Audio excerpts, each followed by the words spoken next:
My mother-in-law stood up at my wedding reception and told 200 people I had stolen her son away from his real family.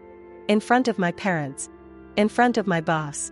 And then something happened that nobody expected. My name is Sarah Chen. I'm 32 years old. I'm an architect. I spent the last 7 years building my own firm from nothing. Started with a home office, working nights and weekends while managing a full-time job. I designed homes, commercial spaces, sustainable buildings. I'm proud of the work. Every project, every detail, every client relationship I built that. I grew up in a single-parent household. My dad left when I was young. My mom worked as a nurse. We didn't have much, but we had respect for ourselves and respect for hard work. That was everything to her. That was everything to me. I met Michael at a charity fundraiser 2 years ago. I wasn't even supposed to be there. I was going to work late. But my business partner practically dragged me out of the office. Michael was standing by the silent auction table, looking at a photo of a restored farmhouse. He turned to me and said, "This is exactly what I've been imagining." I didn't realize he was talking about architecture. I thought he was talking about the house itself. "You're an architect?" he asked when I explained my work. "I am," I said. "I was wondering if you were going to tell me or if I was just going to have to find your website." He was kind. He was present. He listened when I talked about my projects like they actually mattered. Not the way some men listen, waiting for their turn to talk. He actually listened. We dated for 6 months before he took me to meet his family. His mother, Margaret, ran a successful medical practice. His father, Robert, was a retired military officer. They lived in a beautiful house in Connecticut. Everything about them said generational success. When Margaret opened the door, I felt something shift. Not warm. Professional. Like you feel when you walk into a meeting where you haven't been pre-approved. At dinner that first night, she asked about my family. When I mentioned my mom was a nurse, she said, "Oh, how wonderful. Nursing is such important worker," but the way she said it made it clear she meant necessary work. Work for people who didn't have other options. Michael didn't notice. Or maybe he did and said nothing. Over the next year, little things happened. Margaret would mention Michael's ex-girlfriend, Victoria, who came from a prominent family. Such a connection they had, she'd say. Her family and ours go back generations. As she'd invite Michael to dinners without me. She'd make comments about my work. Architecture is such a competitive field. Do you find it difficult? But here's the thing I didn't understand then. Michael was letting it happen. He wasn't standing up for me. He was managing me. The way you manage a project that requires attention but isn't really priority. I mentioned it once. "Your mom seems to have a problem with me," I said. "She's just protective," he said. "She'll warm up." She didn't warm up. What she did was wait. We got married on a Saturday in June. Small ceremony, large reception. 200 people. My mom sat in the front row, crying happy tears. Margaret sat 3 rows back, not crying at all. The reception was beautiful. The venue was gorgeous. Michael looked at me when I walked in like I was the only person in the room. Everything felt right. During dinner, Margaret got up. She clinked her glass. The room went quiet. I felt Michael's hand slip into mine under the table. "I want to say a few words about my son," she said, smiling at the room. Michael has always been the kind of man who takes care of people. He's always been a protector. A provider. A man of principle. She paused, which is why what happened next was so surprising to everyone. My stomach dropped. When Michael met Sarah, he was engaged. Not officially. But promised. To someone his family has known for years. Someone from our world. Someone who understood what that means. I looked at Michael. He was staring straight ahead. "Sarah, I'm sure you're a lovely person. I'm sure you're very talented at what you do. But I think this room deserves to know that my son has chosen to give up a partnership that would have meant something real.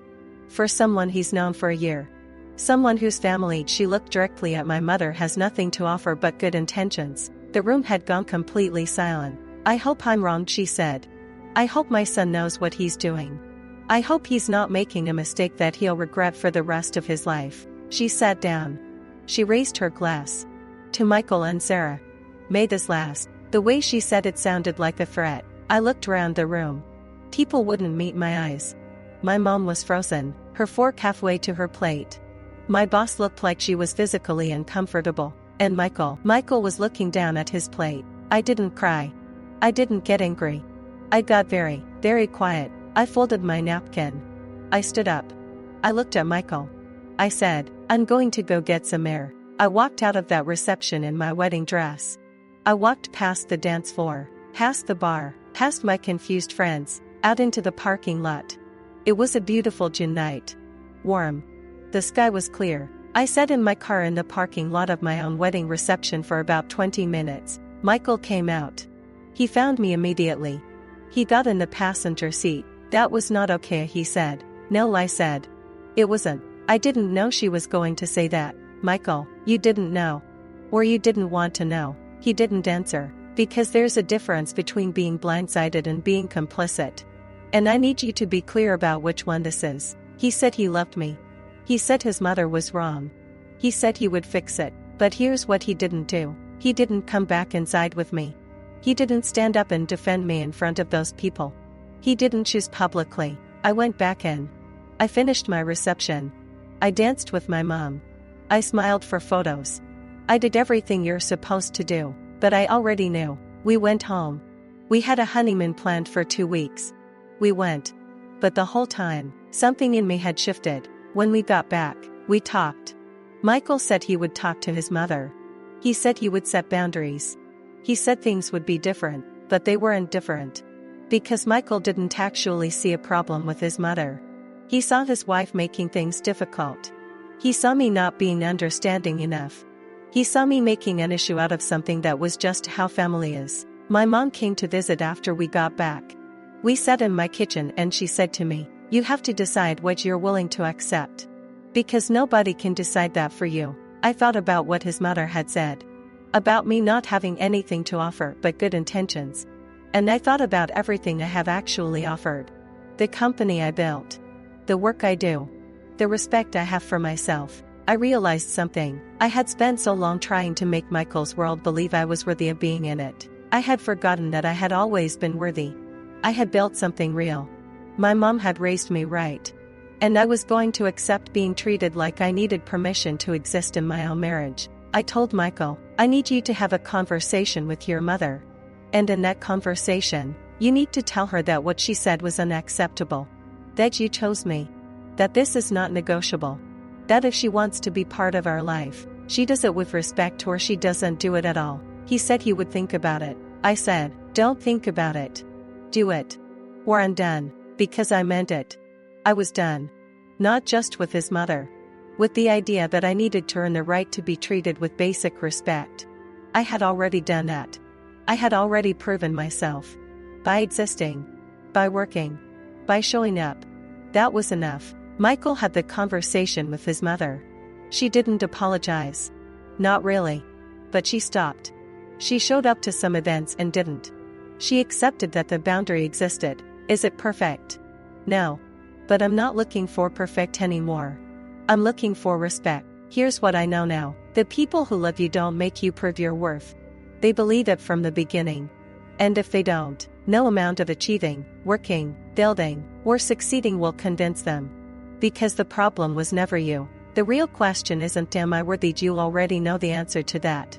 The real question is, who am I willing to become to be loved by someone who doesn't believe it? I chose not to become that person. Would you have walked out of that reception? Or would you have tried to fix it? Tell me in the comments. I read every single one. If stories about dignity and self-respect speak to you, subscribe. There's a lot more coming.